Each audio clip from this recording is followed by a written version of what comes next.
¿Se me escucha bien? Ana, si quieres probar audio.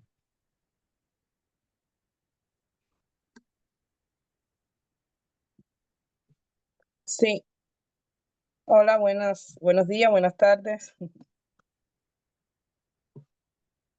¿Sí se me escucha bien?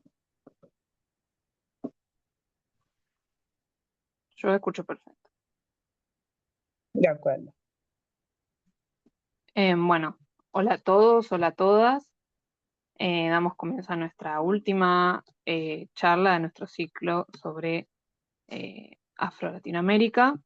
Hoy estamos con Ana Loy Lafargue-Cau, egresada tesista de la maestría del Colegio de México en Estados Unidos, Asia y África, del Centro de Estudios de Asia y África, especializada en África, diplomada en Servicio Exterior para Agregados Diplomáticos por el Instituto Superior de Relaciones Internacionales Raúl Roa en la Universidad de La Habana, máster en Estudios Caribeños y licenciada en Filosofía Marxista-Leninista, también diplomada en Humanismo y Sociedad por la Universidad Alberto Hurtado de Chile y el Centro Fray Bartolomé de las Casas, y en Bioética de Inspiración Personalista por el Centro Juan Pablo II. Ana Loy, muchas gracias por acompañarnos, es un honor para nosotros. Si quieres presentarte vos, saludar.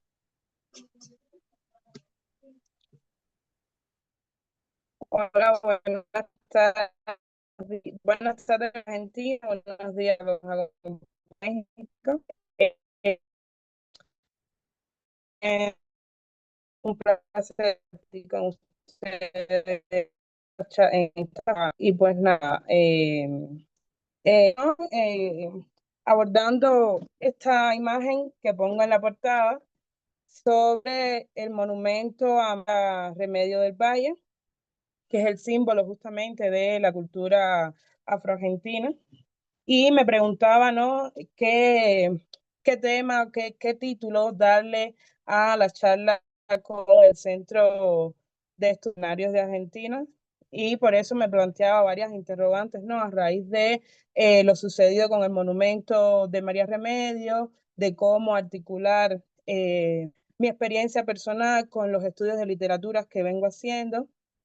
Y pues me pareció pertinente, puedes pasar a la próxima, nombrarle a la ponencia Geopolítica Feminista Afroepistémica, una utopía realizable o un potencial de transformación, con la intención de problematizar eh, determinados aspectos, ¿no? Que se tejen alrededor de este tema. Puede pasar a la próxima y a la otra también. ¿Me escucha? Sí, se te escucha perfecto. Va, yo creo que lo escucho. Cualquier cosa hablen por el chat, chicos. ¿Paso a la tercera o a la cuarta?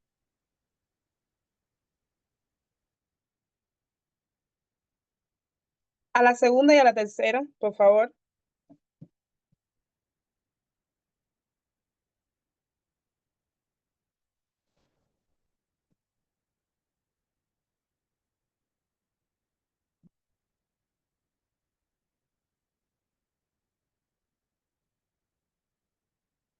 Entonces, es un tema que se articula alrededor de la interseccionalidad de poder, las identidades, cómo se construye y cómo está afectada por el sistema mundo, y abordarlo desde una relación,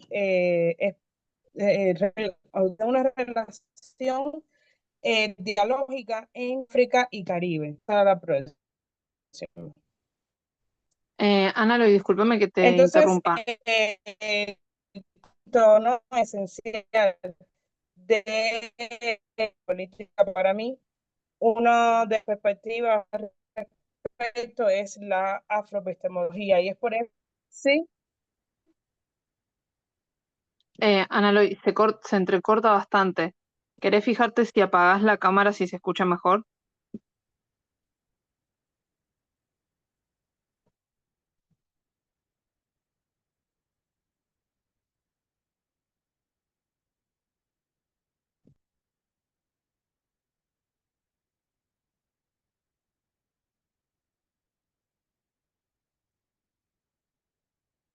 ¿Cómo? ¿Apago la cámara? Claro, así nos fijamos y así se puede escuchar mejor.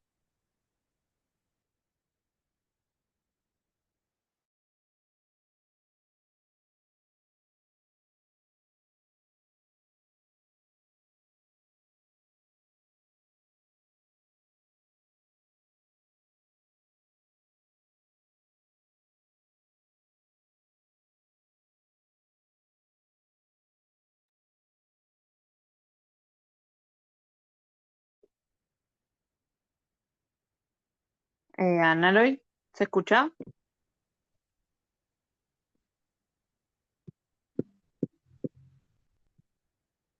Ahí estamos escuchando, más o menos.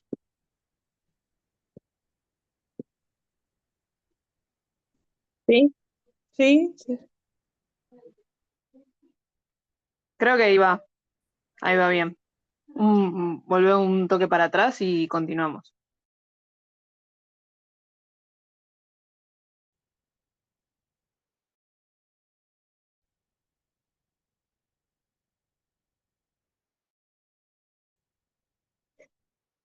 De acuerdo, entonces decía, me puedes poner que para mí era importante, ¿no? Comenzar con la canción de Me Afroconozco del dúo Obsesión, que es una canción del 2011,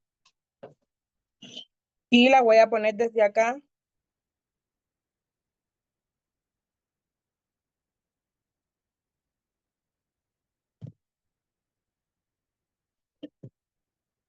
Here we have Obsession, Debbie Young, and Moon definitely making revolution in the studio.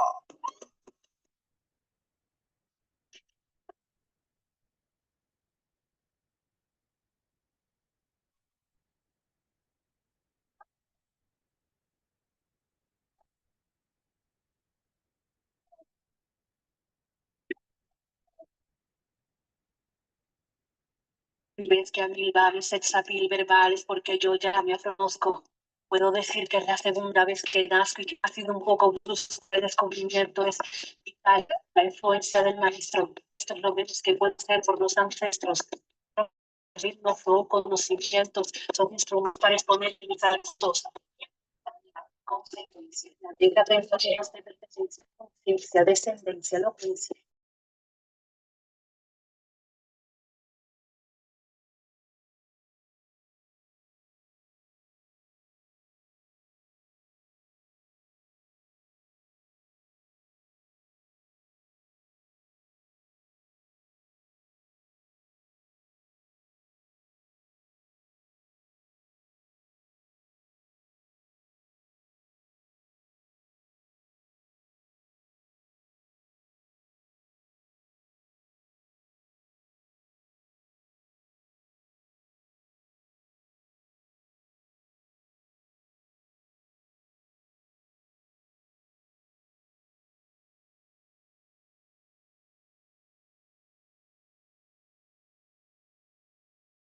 Se me fue.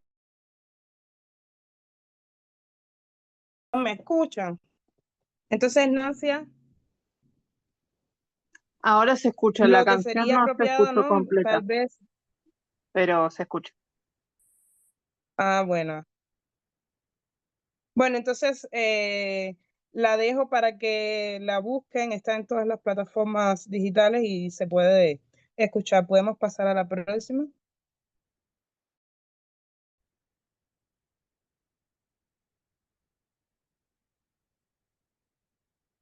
Entonces, esta canción no me servía también de preámbulo para comentarles desde dónde les estoy hablando. Por eso pongo acá en la portada del texto de Yamila Ribeiro, en lugar de enunciación, que aunque ella de otras cuestiones particulares de la situación concreta de Brasil, es, digamos que pertinente para otras áreas del mundo. Entonces, en primera instancia, decirles que mi experiencia viene Inicio de mi nacionalidad cubana. Soy de La Habana. Tengo, digamos que esa relación de Caribe y América Latina, de ancestralidad múltiple, porque no se trata solo de la herencia africana, sino también de la herencia china que compone mi núcleo familiar. Digamos que desde el punto de vista de condición social, me defino como mujer negra, ya que las afrodescendencias engloban otro, digamos, otro matiz o los colorismos que están alrededor de ello. Como madre soltera, es importante para mí pertinente porque si bien puede constituir en ciertos y determinados momentos un ralentizador de mi desempeño profesional, es a la vez quien me impulsa, y yo lo llamo como el cuerpo vibrante a partir de lo que plantea Rodney en Capitalismo del Deseo, para plantearnos, para desenvolverme en el campo académico desde una posición política. De formación universitaria, digamos que desde una condición de pueblo, porque en algunos países de América Latina llegar a la universidad está más en relación con la condición de clase, que no es tal cual como se veía hace unos años atrás en Cuba. Y en estos momentos, como migrante, a partir de la experiencia de estudiar en México y tener esta... en relación con esto, me planteo desde una posición feminista descolonial e interseccional, desde la Améfrica Ladina, que es una categoría política que plantea Lelia González, que busca visibilizar esta postura de los feminismos descoloniales desde la matriz afro, que muchas veces no se visibiliza cuando se habla de feminismo descolonial, y digamos en diálogo con los feminismos indígenas y comunitarios. Disciplina de base, bueno, la formación marxista-leninista también es una arista de mi disciplina, ¿no? Que me ayuda a problematizar cuestiones de las realidades de una dimensión compleja, más allá de lo que puede verse, ¿no? A simple vista, y en busca de dialogar o de fundamentar epistemologías y estéticas cimarronas de matriz afro en relación con el sur global. Y esta dimensión global centrada específicamente en el Caribe y África francófona, justo por, de alguna manera, también dimensionar o enunciar una posición geopolítica. Puede pasar a la próxima.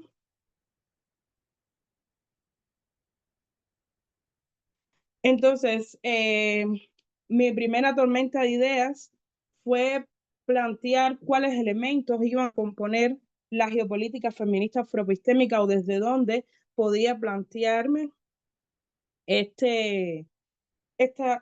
problemática de estudio. En principio, tener en cuenta la geopolítica y todas esas vertientes o relaciones que se tejen alrededor de la misma. Por otro lado, los estudios decoloniales que forman parte justamente de la dimensión geopolítica desde América Latina y el Caribe. Centrar la discusión en la razón negra planteada por Achille Mbembe y tener en cuenta la migritud como punto de partida para analizar los diálogos transatlánticos. Entonces, próximo. Este tema se aborda desde una contextualidad múltiple. Puede pasar a la próxima. Que está condicionado en primera instancia por la Agenda Internacional de las Afrodescendencias, que, como se conoce, hubo la experiencia de un primer decenio de afrodescendientes con el lema de reconocimiento, justicia y desarrollo. Un primer decenio en el que los países debían tributar con acciones concretas para darle cumplimiento a dicha agenda. En medio de este preámbulo, digamos, de 2015 a 2024, es importante destacar la creación del Estado de la Diáspora Africana, que se crea en el 2018. Y por otro lado, las acciones o la manera en que que determinados países han tributado a el decenio afrodescendiente. Por ejemplo, en Cuba se tiene como tributo a esa agenda que en el 2020 se habla de un programa nacional para la lucha contra el racismo, la discriminación y otra forma de discriminación racial. En México eso se logra en el 2024, cerrando ese primer decenio de los afrodescendientes, que se plantea una agenda antirracista, digamos, por las complejidades también que hay acá en torno a las afrodescendencias. Y es importante en este sentido destacar que también en noviembre se promovió el Día Internacional de la Mujer Afrodescendiente en México, que quedó plasmado para el día 4 de noviembre. Y luego es importante este segundo del diseño de afrodescendientes porque hay muchas aristas, muchas brechas que se han quedado sin cubrir y que es un proceso, digamos, paulatino que no se va a lograr en un periodo de 10 años y creo yo que ni en el próximo decenio, que es de 2025 a 2034. Otro elemento para esta contextualidad es el escenario cambiante del orden mundial que se enfrenta a nuevos desafíos que están marcados por los desafíos sanitarios que develó la pandemia de la COVID-19, y por otro lado el cambio climático que juega un papel fundamental en las discusiones actuales en el escenario geopolítico. Digamos que se da o que se habla de una confrontación de bloques o de una multipolaridad o multicentralidad para buscar soluciones compartidas, incluso o que es lo central en este nuevo escenario, la emergencia de los BRICS como una respuesta, un contrapoder a las potencias hegemónicas tradicionales. Y por otro lado, citar, ¿no?, la proyección internacional de África, que retrata de manera puntual la fundación de Mohamed Ibrahim, que este señor es un sudanés, o sea, de origen sudanés y nacionalizado británico, y él habla de que es necesario de pasar a relaciones de igualdad y no de imposición. Habla también de esa necesidad la arquitectura multilateral con la intención de que en algún momento se considere la inclusión de la Unión Africana en el Consejo de Seguridad y en otros mecanismos multilaterales, y también pone de relieve las potencialidades del continente, teniendo en cuenta sus activos claves como lo son las juventudes, los recursos naturales para la transición verde y los minerales para las energías renovables, y por el otro lado el creciente poder lenitivo, el soft power, que se expresa con fuerza en la diplomacia cultural no solo a nivel de Estado, sino también a nivel de comunidades, a nivel de intercambios más particularización con las industrias creativas como lo es la literatura, la música, el baile, el deporte. Podemos pasar a la próxima.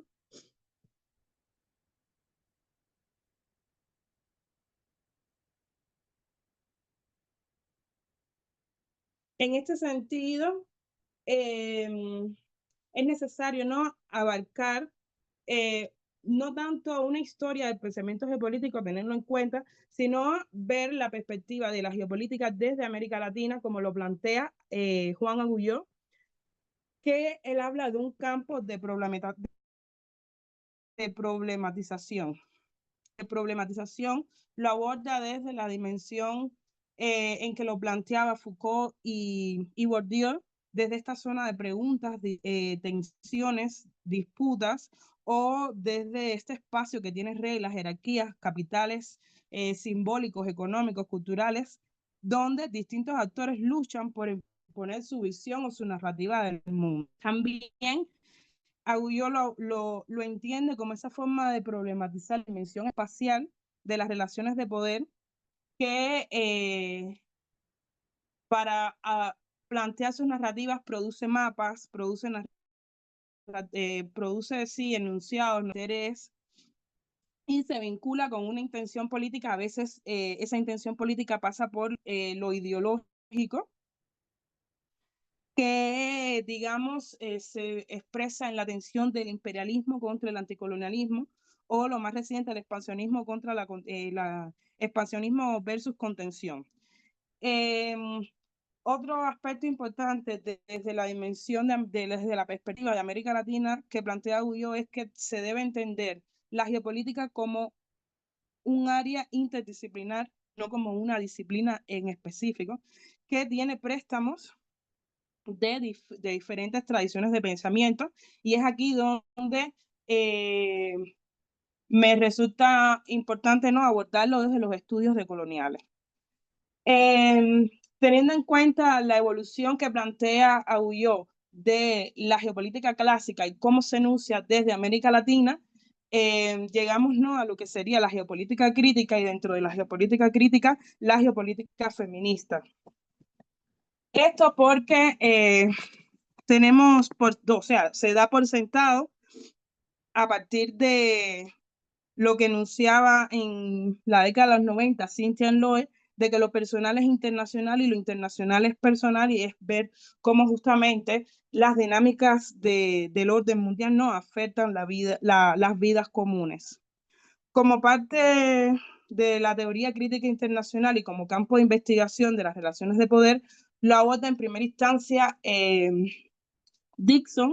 Deborah Dixon, que a su vez es criticada por Hyman. Ella no aterriza estas relaciones a los temas de violencia y de desplazamiento.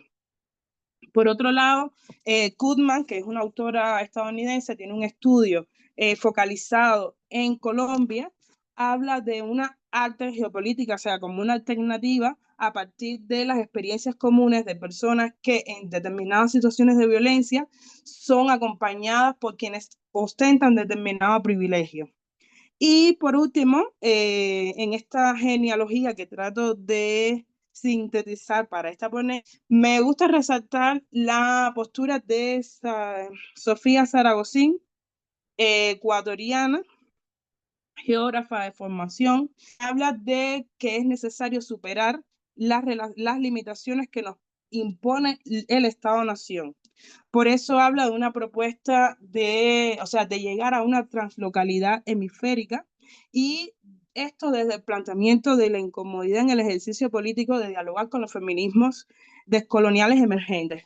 Acá es de resaltar que, si bien ella menciona y le da un lugar preponderante a el diálogo con las geografías feministas negras, no se mencionan, digamos, feministas negras.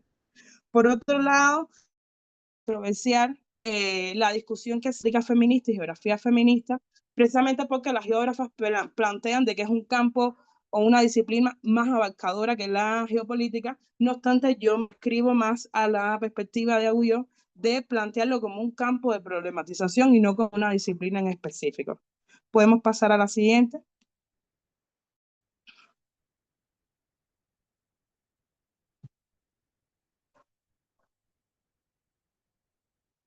¿Se me escucha? ¿Podemos pasar a la siguiente?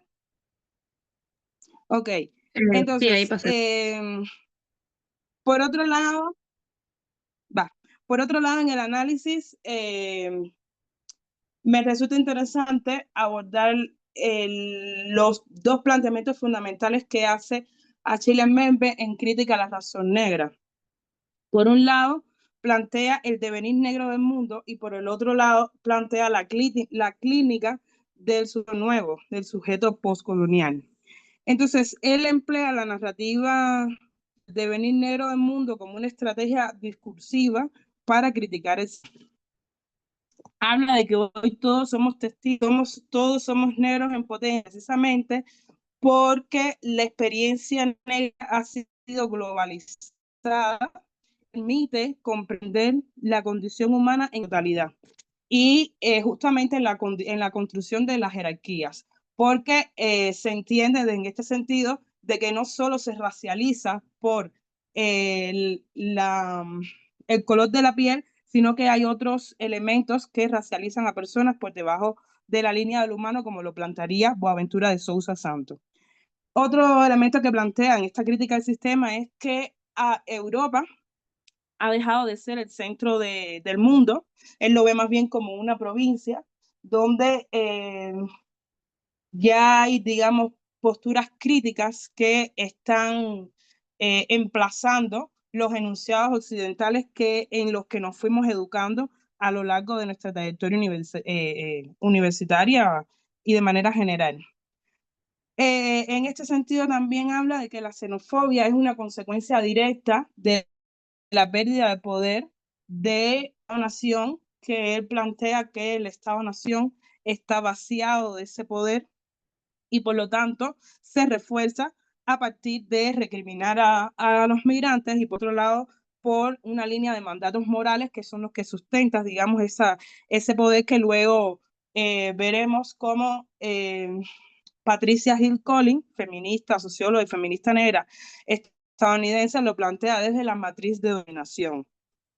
Entonces, en consecuencia, emerge un racismo nuevo que él lo llama libidinal, que se sustenta en la opresión de los más débiles, instalado y que se instala en la cultura del espectáculo.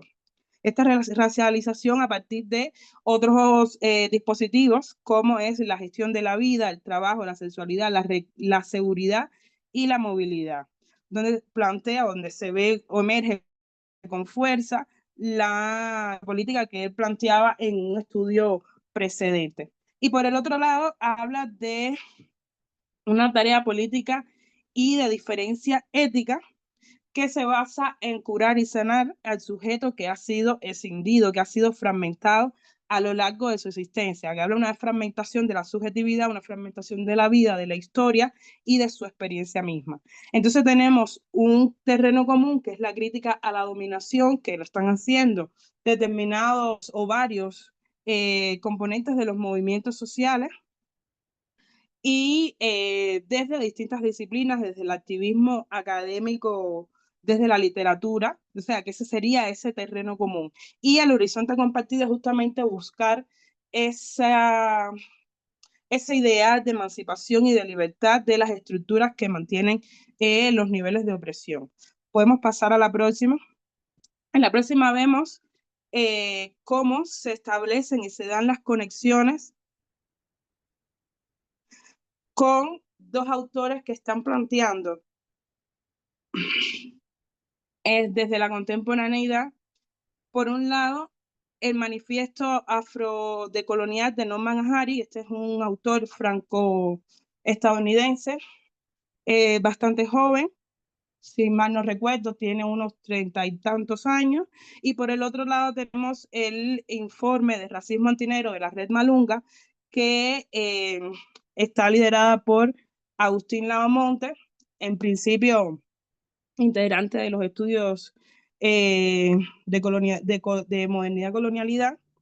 Él es de origen puertorriqueño, pero bueno, se mantiene como profesor en una universidad de Estados Unidos que ahora no recuerdo bien. Entonces, ellos, un texto de 2024, este otro de este año 2025, están planteando, por un lado, la negrofobia, o sea, como lo enuncia Norman Ahari, es la negrofobia, como lo enuncia Agustín Lavamonte, desde la antinegritud, que se articulan alrededor de las protestas que se dieron por el movimiento Black Lives Matter a partir de la muerte de George Floyd. ¿Podemos pasar a la próxima? Entonces, aquí lo que vemos son elementos comunes que abordan las formas de violencia que se interceptan y se refuerzan mutuamente y cómo esto no puede verse como un elemento aislado, sino que es un problema mundial y se trata de una comunidad global que se manifiesta de manera interconectada y sistémica y que por tanto requiere de esa perspectiva global.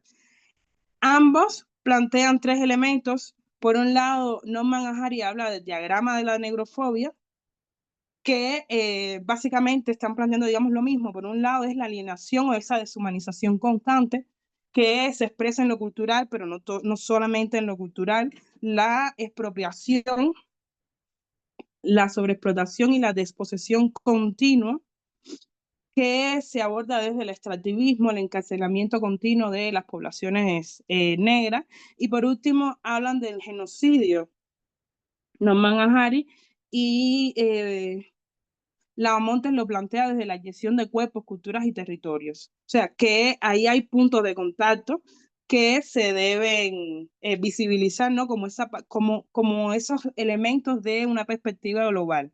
Uno lo está planteando desde el horizonte francófono, Montes desde lo que pasa concretamente en América Latina, tomando como foco de análisis la relación que se da entre la Dominicana y el desprecio por lo negro en República Dominicana a partir de ese blanqueamiento que hubo en el tiempo colonial. Y están planteando, digamos, que es necesario una soberanía afrodecolonial para poder, en primera instancia, romper con esas barreras de alienación de ese sujeto escindido del que hablaba Achille Mbembe. Necesario también una agenda académica centrada en explorar cuáles son las causas, consecuencias, las trayectorias para poder desmantelar esa perspectiva de la antinegritud en función de una justicia reparativa. Y a partir de esto, hablan de la urgencia o la necesidad de crear redes transnacionales para poder debatir esto a una dimensión geopolítica, aunque no lo planteen en este sentido. ¿Podemos pasar a la próxima? Entonces acá yo me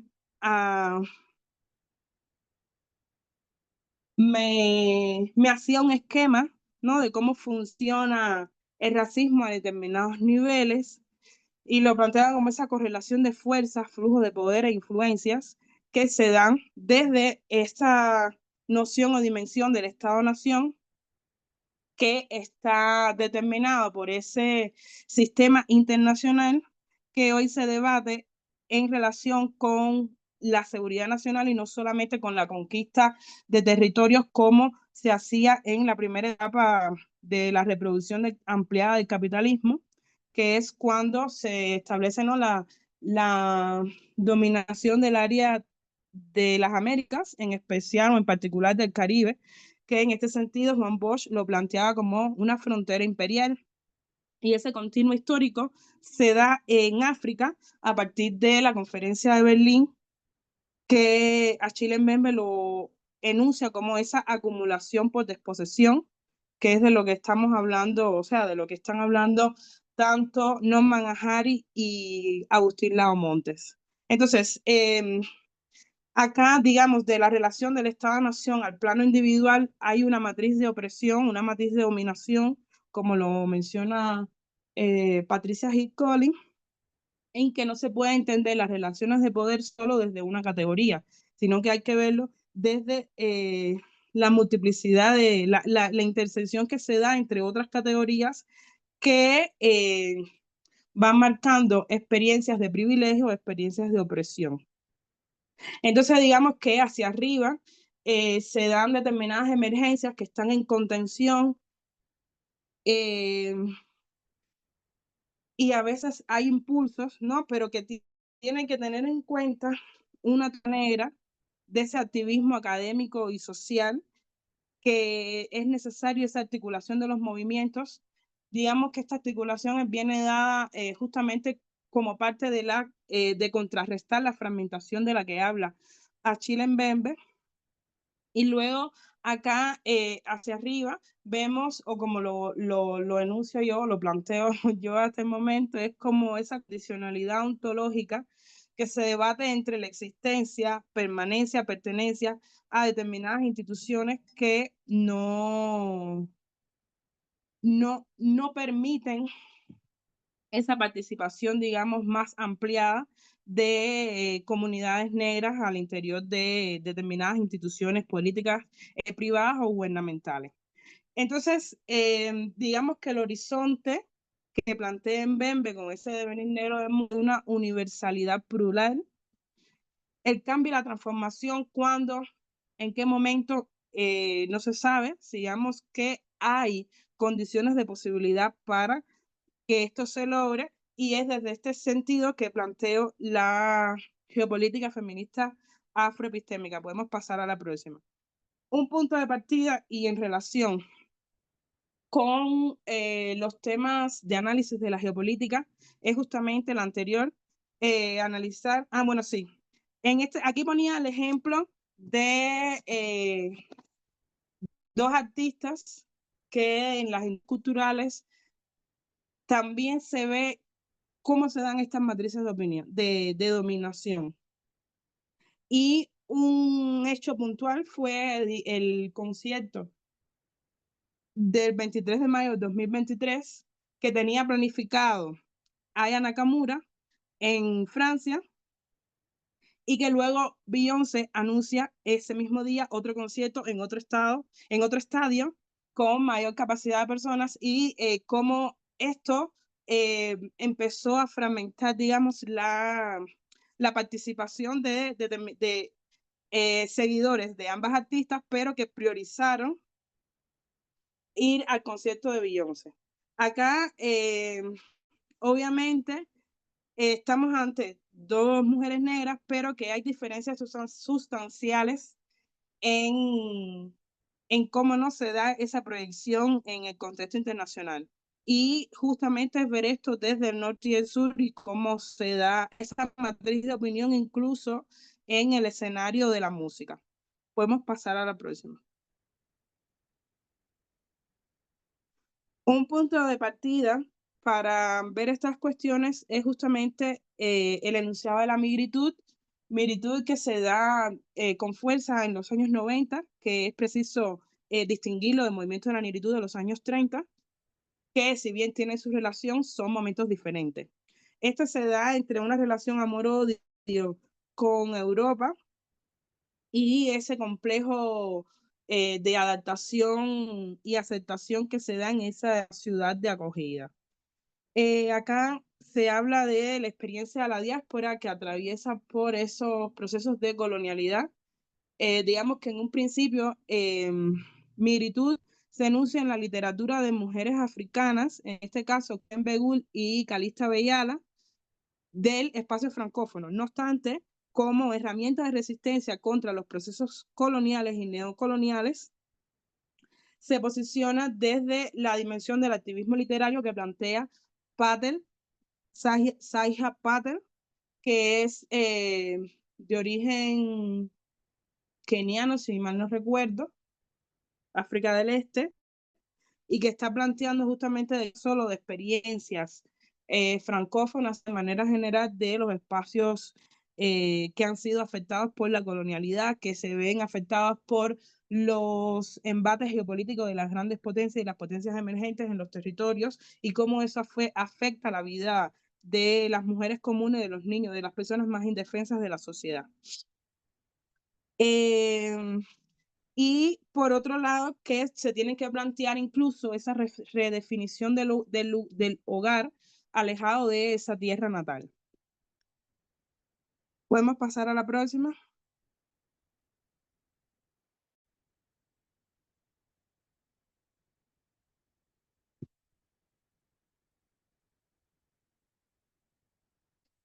Ajá. Entonces, plantearlo desde los feminismos negros descoloniales no significa desconocer la impronta, la participación, el aporte de las hermanas de Estados Unidos, las hermanas estadounidenses, pero se tratan de historias diferentes. Mientras que en Estados Unidos las mujeres negras están luchando por el reconocimiento de sus derechos civiles, en el sur global las luchas de resistencia son distintas. Y es por eso que me centro más en esas heroínas que componen nuestro cuadro epistémico del mundo desde las afroepistemologías. Por eso acá resalto desde el Caribe anglo-nani, de Cuba, a Solitud de Guadalupe, como puede ser el caso también de María Remedio del Valle para la unidad afro-argentina. Y por otro lado, desde el área de África, hay otras heroínas. El altar es inmenso, pero bueno, solo menciono tres que de alguna manera tocando las autoras posteriormente les presento en su literatura, en sus discursos políticos, en sus narrativas epistémicas. ¿Podemos pasar a la próxima?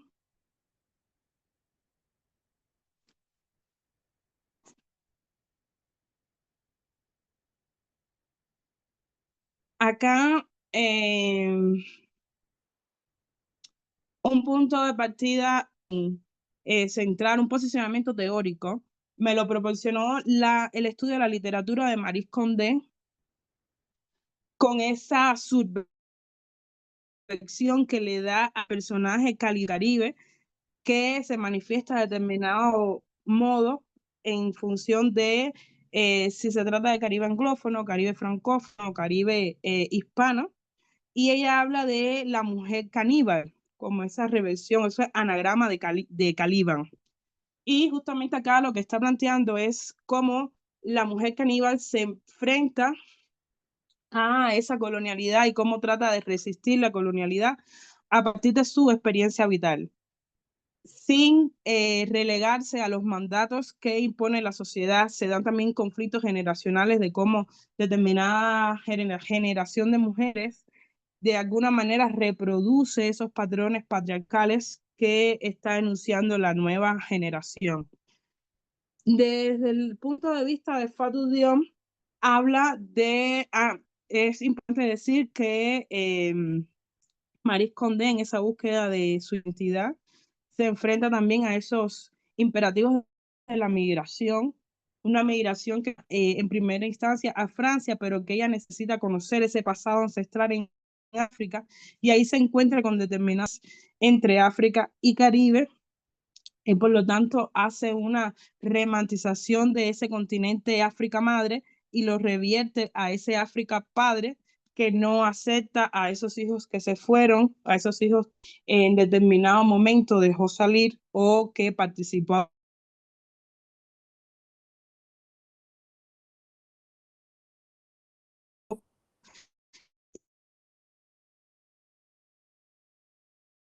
en procesos de esclavitud. Es Ana, ¿lo querés migración, volver un poco para y atrás en lo que decías, sobre que la se mesa cortó en muy esta poco?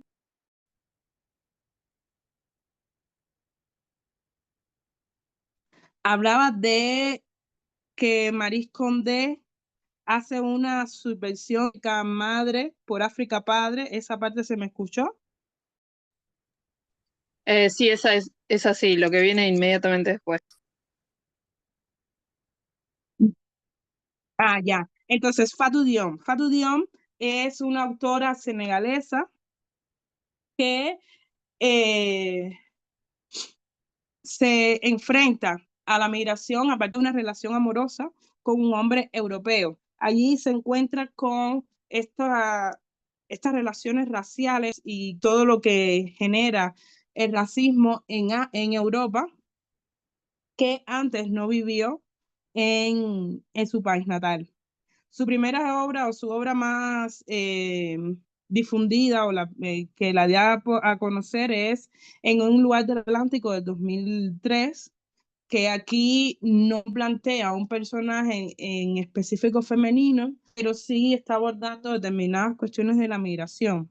Ya en Las que aguardan, que es una obra de 2011, está retratando la migración desde la perspectiva de estas mujeres que esperan para saber y tener conocimiento de sus esposos, de las que fueron hacia el de nuevas condiciones de vida y de las cuales no tienen noticias y se enfrentan a esa incertidumbre de lo que es la reproducción de la vida en condiciones de inestabilidad en el continente. Por otro lado, tenemos a Odo Mangon, que justamente en Femme Noire Francophone, en Mujeres Negras Francófonas, está planteando una cuestión política en el sentido de enunciar mujeres del habla francófona que no son las que mayormente han sido visibilizadas en el mundo.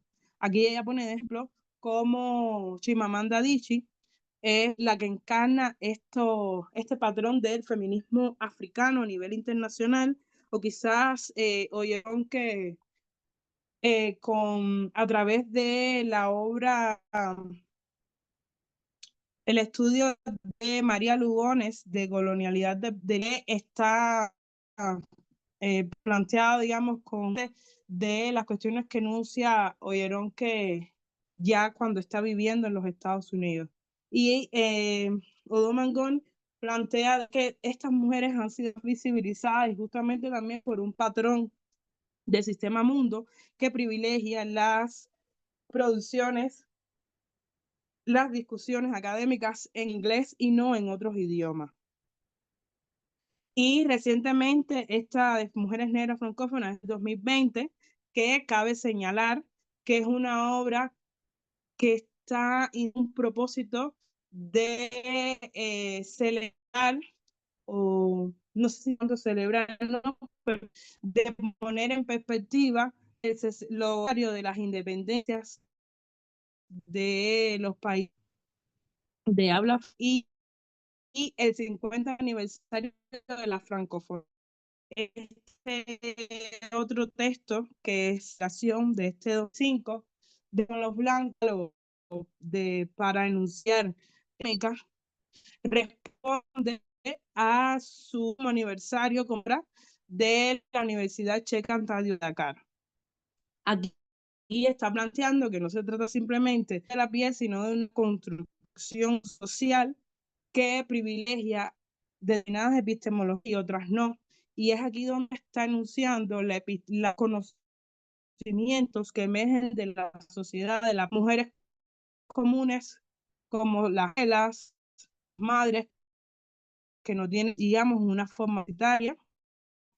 Ella recurre a del loco que muchas veces se tiene en cuenta que está dando presupuestos teóricos y que ella rescata en esta nueva producción. Ana Loy, ¿podrías volver también un poco para atrás ahora? Su experiencia en la universidad, la que se sigue cortando. Ella o rescata la sabiduría emerge de lo popular. Lo popular en la sabiduría de las abuelas,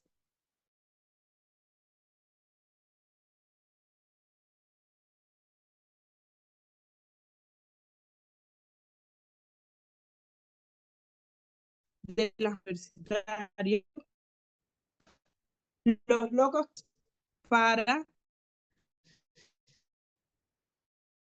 falsa neutralidad de la ciencia.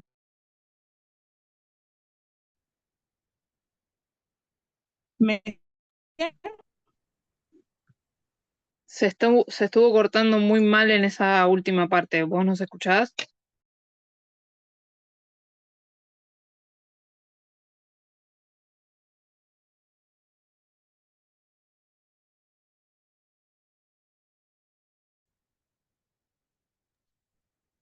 No sé si soy la única a la que se le empezó a cortar justo en esa última parte. Veníamos re bien.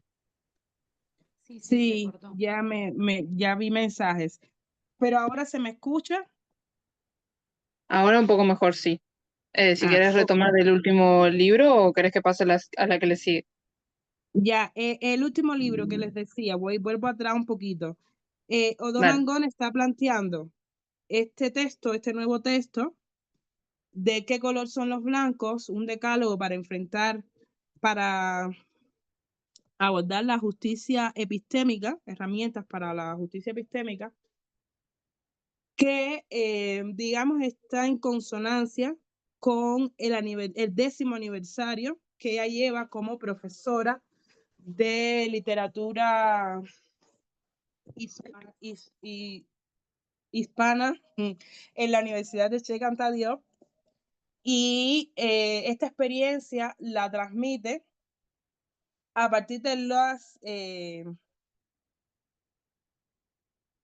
el rechazo, las negaciones que ha tenido para poner en perspectiva determinadas obras de expresión francófona traducidas al español, precisamente por los mandatos de la neutralidad de la ciencia. Entonces, esa neutralidad de la ciencia, ella trata de rescatar, o sea, de enfrentarla a partir del rescate de lo que ella nombra como geopolítica de los invisibles.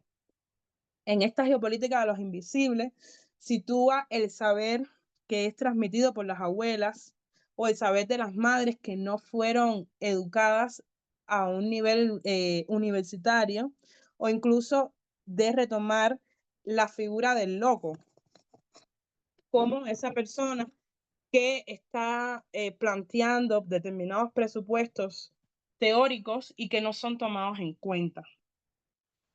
Por otro lado, y es a partir de donde marco esa conexión y esa necesidad de los diálogos transatlánticos entre Caribe y África, está la producción de Yamila Ribeiro y Nadia Kizukide. Yamila Ribeiro, brasileña, Nadia Kizukide, de República Democrática del Congo. Y acá están hablando de, por un lado, esa necesidad de conectar experiencias de la América Latina, en este sentido, de América Latina y Caribe, y del otro lado, de las experiencias de África.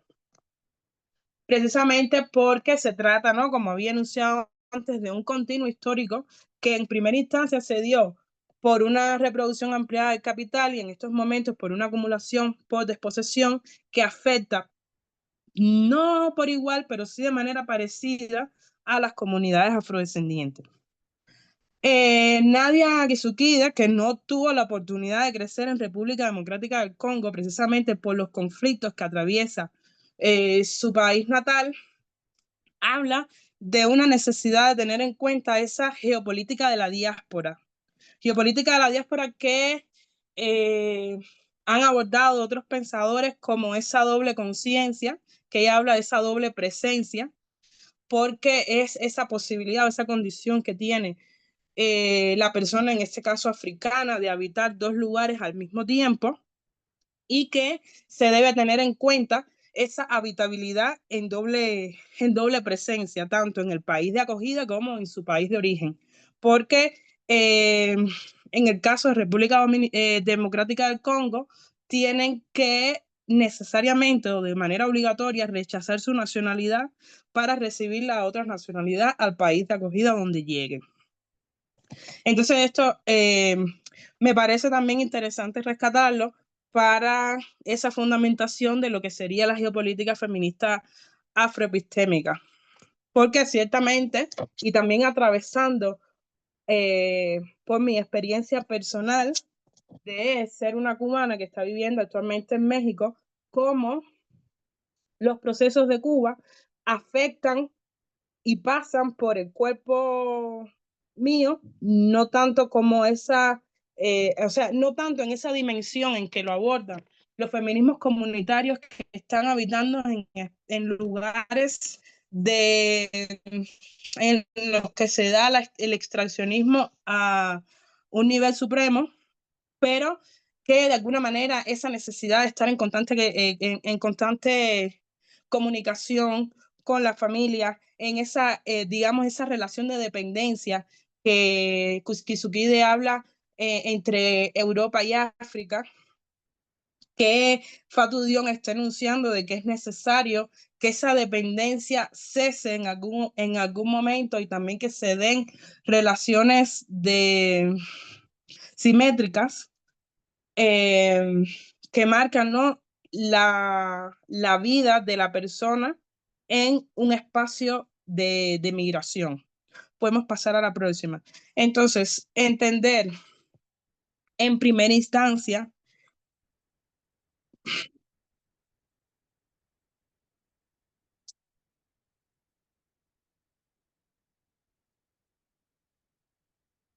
la geopolítica feminista afroepistémica en relación con la evolución del pensamiento geopolítico, justamente por cómo ha afectado la vida colonial, tanto en África como en América Latina y el Caribe, pero que no se reduce a esa historia del pensamiento geopolítico, ni se reduce al planteamiento en sí o específico de la geopolítica feminista que se está planteando justamente desde el norte y no desde el sur. Se trata de presentar una propuesta otra de pensar y sentir la vida en este sistema mundo capitalista, neoliberal, racial, patriarcal, como lo enuncian determinados pensadores, que problematiza la dimensión del cuerpo-territorio en dos direcciones, no solo desde el espacio que está sufriendo de manera directa el extractivismo, la desposesión, la violencia, sino cómo se vive eso en el exterior y cómo se somatiza en el cuerpo, ¿no? Ver la dimensión de cómo se da la transición de cuerpo-territorio a territorio-cuerpo. Porque, digamos, en la experiencia de la migración funciona en gran medida el lugar de procedencia. Y aquí la interseccionalidad no se reduce solo a lo que se enuncia constantemente, la raza, la clase del género, sino cómo pasa también por la nacionalidad, los procesos de discriminación, los procesos de opresión en dependencia del lugar de tu origen. Se expresa también como una práctica política y una ética descolonial que emana de las afroepistemologías cimarronas para romper justamente esas cadenas de opresión. Cómo los discursos se dan no solo a través de los textos teóricos o académicos tradicionales, sino como esos discursos los podemos encontrar en la literatura, en la poesía, en el hip hop, como esa enunciación de la música de denuncia de los males de la sociedad, como verlo también como esa capacidad dialógica relacional transatlántica que pone en perspectiva la translocalidad hemisférica de la que hablaba Saragosín, justamente por tener en cuenta que se trata de una comunidad global en defensa de condiciones seguras para sus vidas en la reproducción de la vida misma. Que esto está en consonancia con la agenda de los movimientos sociales afro, tanto en Argentina como en Colombia, como en Brasil, que cada día se tienen que enfrentar a la represión policial, al encarcelamiento, a la pérdida de vidas humanas, precisamente por no entender desde los patrones de dominación que hay otras maneras de habitar este mundo. Entonces, ¿podemos pasar a la próxima?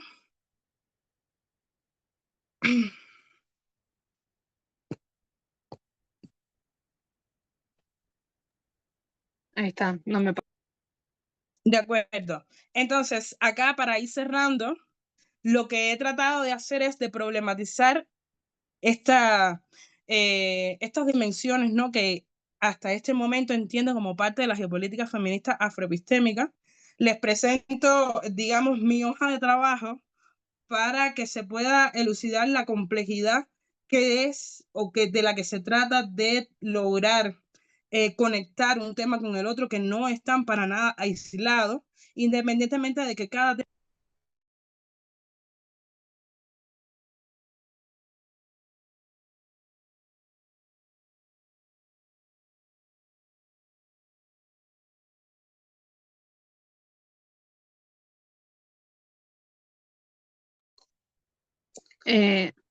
Ana Loy, sí, se te había silenciado. Ok, ya. Decía que es parte también de ver la complejidad de abordar no un problema, sino una problemática de investigación que atraviesa las vidas comunes de las personas afrodescendientes en cualquier lugar del planeta en el que se encuentren. ¿Podemos pasar a la próxima?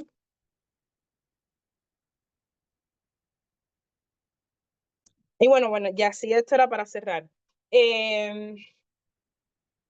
Hasta aquí he presentado, digamos, una arista de cómo podemos entendernos el tema que les proponía justamente porque se trata de un grupo multidisciplinario que está centrado, focalizado más bien en las relaciones internacionales y que se puede, digamos que ver las maneras, ¿no?, en que operan determinados temas, cómo se pueden hacer visibles o no en agendas internacionales, cómo también pudiera ser tomado en cuenta en estos procesos de transformación que pasa, digamos, la nación argentina con el problema de la afroargentinidad, que está atravesado también por ese cuestionamiento constante de si tú eres de aquí o no eres de aquí, y ver también cómo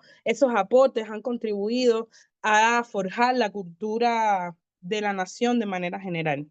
Entonces, hasta acá lo dejo. Justamente también lo planteaba como una cuestión de si es una utopía realizable o si hay un potencial de transformación, justamente para poder, digamos, generar el debate, si es que hay preguntas o comentarios, para seguir, ¿no?, construyendo este proceso, digamos que de manera conjunta. Y hasta aquí, bueno, agradecerles por la escucha atenta, disculpar los problemas técnicos, ¿no?, de conectividad que han habido, pero bueno, espero que de alguna manera haya llegado el mensaje. Y si, bueno, tienen preguntas, aquí quedo para responderlas si tengo la respuesta. Bueno, quien se anime puede levantar la mano y abrir el micrófono, o también pueden mandar por el chat y los vamos a estar leyendo. Yo tengo una duda acerca de, bueno, cuando se mencionó de Mbembe, justamente que dice que, bueno, pensar a Europa como, bueno, algo ya pasado, no entendí muy bien a qué se refería.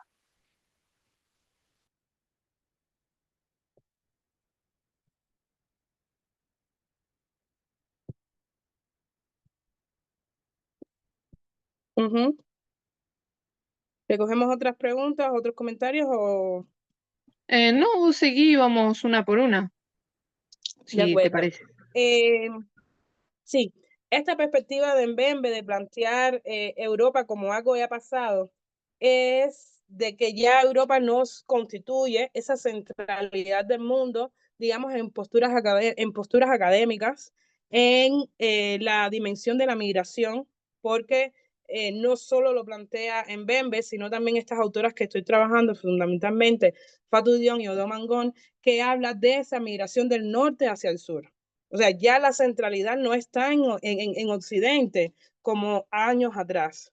Hay una necesidad de los propios los habitantes de Occidente que necesitan reproducir sus vidas en condiciones materiales más asequibles, porque la vida en Europa se está encareciendo cada vez más y sostener la vida arriba les cuesta más trabajo que hacerlo desde abajo. Entonces también ahí se da una transición de esa colonialidad en el sur y cómo ver la dimensión de la que hablaba Fanon de zona del ser y la zona del no ser, no solo en el norte, sino también cómo se expresa en América Latina y el Caribe, cómo se expresa en África. Fatou Dione habla de que no se habla mucho de la comunidad de migrantes portugueses que están llegando a Angola a reproducir su vida en condiciones materiales más austeras. Que tampoco se habla de una migración africana que se está dando al interior del continente, que es mucho mayor de la migración africana que se da hacia Europa. Incluso acá en América Latina hay muchos que no buscan su futuro profesional en Estados Unidos o en Europa y buscan, digamos, como hay casos que tratan de potenciar esa formación profesional como una vía de emigrar en Chile, en Argentina, en Brasil, en México, y no necesariamente hacia el norte. Cuando, digamos, hay mecanismos más flexibles para acceder a esa migración a Europa. No sé si me explico, por dónde va esa perspectiva de que ya Europa no es el centro del mundo. De hecho, en materia de epistemología, Europa está necesariamente acercándose a esta perspectiva de la decolonialidad para poder abordar cuáles son los traumas de las sociedades europeas y cómo han sido retados también por la migración que llegó hace unos años atrás, que están reclamando derechos porque participan por igual del pago de impuestos, participan por igual en la construcción de la sociedad que se quiere, participan por igual en todos los procesos, pero participan por igual en condiciones de opresión, que es justamente lo que están denunciando, tanto desde el norte como desde el sur, a esta matriz de dominación que se mantiene vigente precisamente por esas fluctuaciones que se dan y que están en correspondencia también con esa fragmentación de las sociedades afro.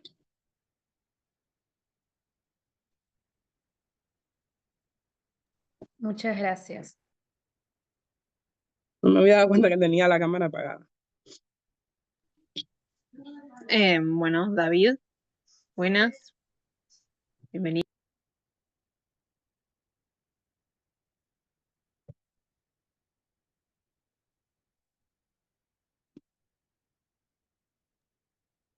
David, tenés levantada la mano, si querías hablar, te damos el espacio.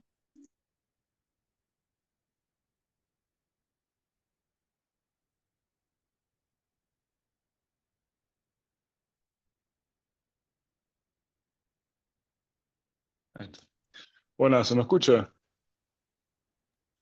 Ahora sí. Vale, perfecto. Bueno, primero muchísimas gracias por la charla, Ana Loy, un gusto siempre escucharte. Comentar ahí, preguntar cómo estas nociones muy complejas, pero como vos justamente estabas diciendo, construidas de la problemática, o sea, que no son dadas, sino que tienen que ver con una construcción epistemológica de las afroepistémicas. Podríamos relacionar, por ejemplo, con lo que ahora está pasando mismo en Brasil, que es la reunión, creo que es COP30, COP 2027, 2025, que se ha dicho mucho sobre la justicia, ahora bien, ecológica, ambiental o climática hacia el sur, teniendo en cuenta la disparidad en la emisión de contaminantes, particularmente de carbono, y específicamente ahora en esta llamada transición energética que tiene que ver más bien con la expoliación y bueno, retomar justamente lo de la idea de las energías renovables, dejando atrás el carbonífero, pero en ello expoliando particularmente el sur, a pesar de que son los más afectados. Ahora mismo estaba escuchando Bangladesh, que tiene un problema que va a ser una de las primeras en unos pocos años en tal vez ser engolfada por el agua. Entonces, ¿cómo justamente podríamos contextualizar toda esta discusión teórica que estás comentando, arraigada ahora a las discusiones de justicia ecológica hacia el sur global? Muchas gracias.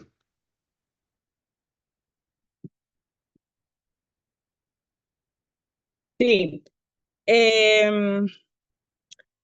No, primero decir que no le he dado seguimiento al COP30, las discusiones que se están dando ahora mismo en Argentina, en Brasil, pero justamente pasa, ¿no?, por esta acumulación por desposesión. No está desligado, ¿no?, de las afroepistemología, de la relación que mantienen las comunidades afro e indígenas con la naturaleza y cómo son desplazados de sus territorios por empresas o multinacionales que buscan reproducir su economía a partir de los recursos que hay en territorios puntuales de América Latina. De esto también forma parte, digamos, el ascenso y la agenda de Francia Márquez, que justamente es una activista que emerge de los movimientos ecológicos afrodescendientes y que está poniendo sobre la mesa determinados problemas que están afectando a estas comunidades. decir que estas comunidades son las que más sufren justamente los desplazamientos y el extractivismo, y que el greenwashing viene a ser como una falacia de estas transnacionales para aparentemente decir que se está haciendo una transición a ese capitalismo verde. Entonces, en este sentido también se aborda lo que serían las islas de la violencia. Ahora, si me preguntas, no recuerdo el autor que lo aborda, que justamente pone sobre la mesa cómo esa reproducción de la opresión pasa por enunciar que son islas de violencia cuando no se ve que están siendo maltratados por sus territorios, que están siendo oprimidos porque no tienen acceso a servicios, digamos, de primera necesidad, que no están teniendo acceso a recursos naturales imprescindibles para la reproducción de la vida.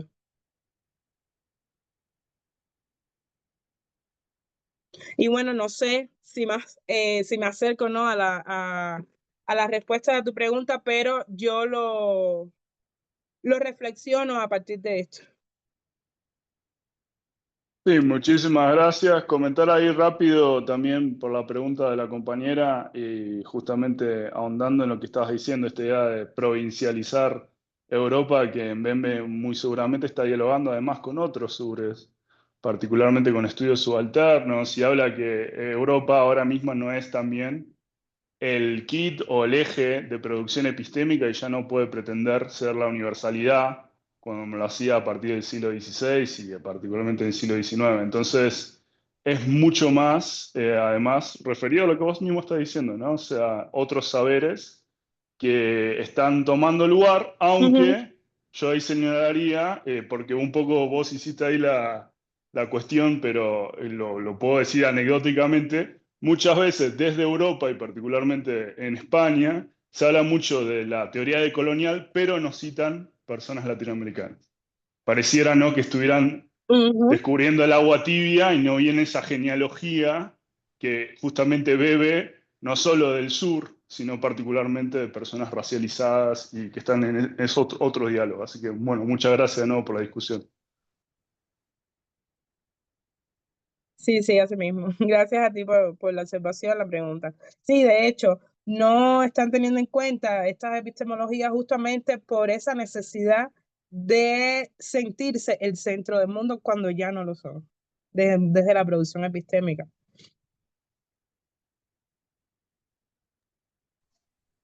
Bien, ¿alguien alguna otro comentario, consulta, conclusión?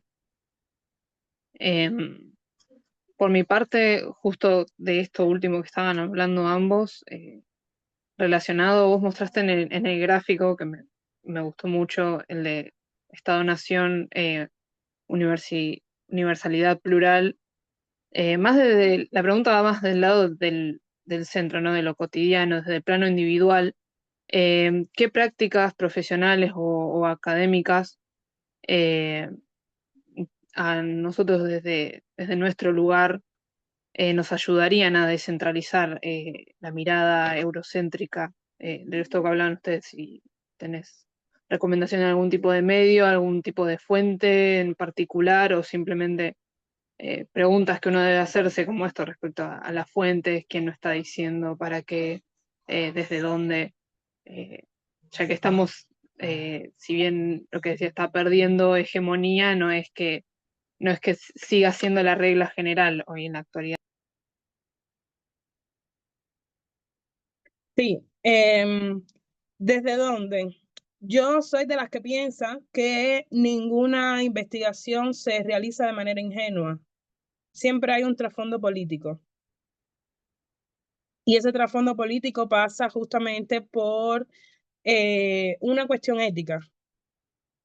De nada vale que yo estudie, digamos, esto mismo que estoy enunciando, pensamiento feminista negro, caribeña, cubana, que, digamos, en la Cátedra de Estudios del Caribe se debate que si Cuba es caribeña, si Cuba es latinoamericana, y que no tome en cuenta la producción del Caribe para yo, digamos, enunciar justamente esta diversidad epistémica que se está dando desde el Caribe y América Latina. Parte de eso también es visibilizar y hacer genealogía del pensamiento para poder desmontar esas narrativas dominantes. El profesor Juan Agulló hace una genealogía extraordinaria del pensamiento geopolítico justamente para enunciar que la tradición geopolítica de América Latina tiene tantos años como la tiene la geopolítica clásica.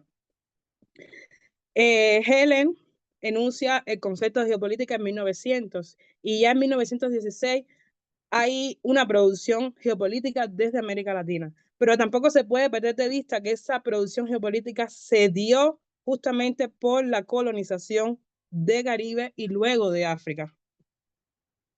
Entonces, si vemos que la geopolítica solo depende y de ellos son garantes las producciones académicas del norte global, pues estamos perdiendo perspectivas desde otros lugares de enunciación que son importantes para narrar. Yo en la primera investigación en la que me acerco a la literatura, abordaba la obra de Maryse Condé. Digamos, yo titúa Mujer Negra de Salem, Bruja Negra de Salem, que es una producción del 86.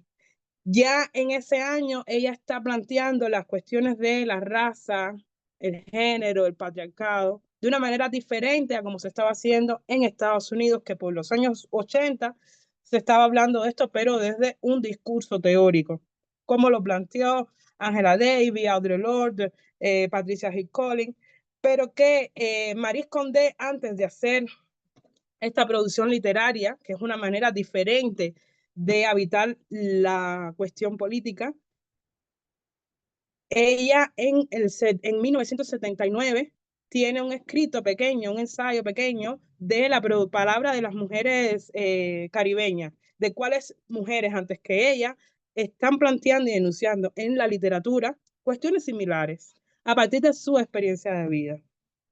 Que ahí destaca las hermanas Natales, destaca Susan Césaire, destaca François Egat, que por su relación con África, la condición social que tenían en esas islas del Caribe le permitió realizar sus estudios en Europa y cómo están confrontando justamente con esto, pero se da a partir de la migración. Y por otro lado, que es importante tomar en cuenta desde el punto de vista en que yo estoy trabajando el tema, de que Lelia González, cuando enuncia esta cuestión política de la americanidad en los años 80, 81, 88, le estaba hablando de lo que trascendió como el núcleo del feminismo negro desde Estados Unidos. Entonces yo creo que ante todo se debe tener en cuenta una responsabilidad ética de los temas que tú estás abordando, que estás trabajando, para poder tener o sea, para que se corresponda, ¿no? con los imperativos que son necesarios en estos momentos. Y esto pasa, digamos, que en todas las ciencias, en todas las investigaciones, por eso digo que no es inocente que si realice una investigación solamente por el placer estético, porque este tema me gusta o no, sino que hay detrás una dimensión política importante que está marcando el decursar de esa investigación.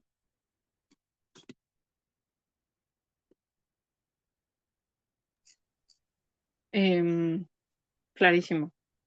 Muchas gracias. No sé si querés decir algo más, alguna conclusión, alguien que quiera prender el micrófono, hablar por el chat. Quiero anotar una última cosa. Por mi parte, ya si no hay otra intervención, por mí está bien.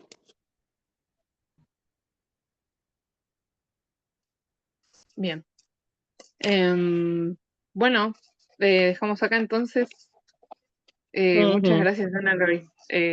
Hermoso, Sí, súper agradecerles a ustedes. interesante. Los gráficos me encantaron. Le saqué captura. Voy a estar subiendo de las últimas charlas. También, bueno, esto queda grabado, así que después, más adelante, les comenté a Giovanni ayer también que les voy a pasar el link para que lo puedan ver, usarlo, lo que fuere. Así que bueno, ya estamos. Muchas gracias. Acá. Bueno, muchas gracias a ustedes también. Hasta luego a todos, muchas gracias por unirse. Chao, muchas gracias. Chao, gracias. Muy amables, buen día. Muchas gracias por la invitación. Chao.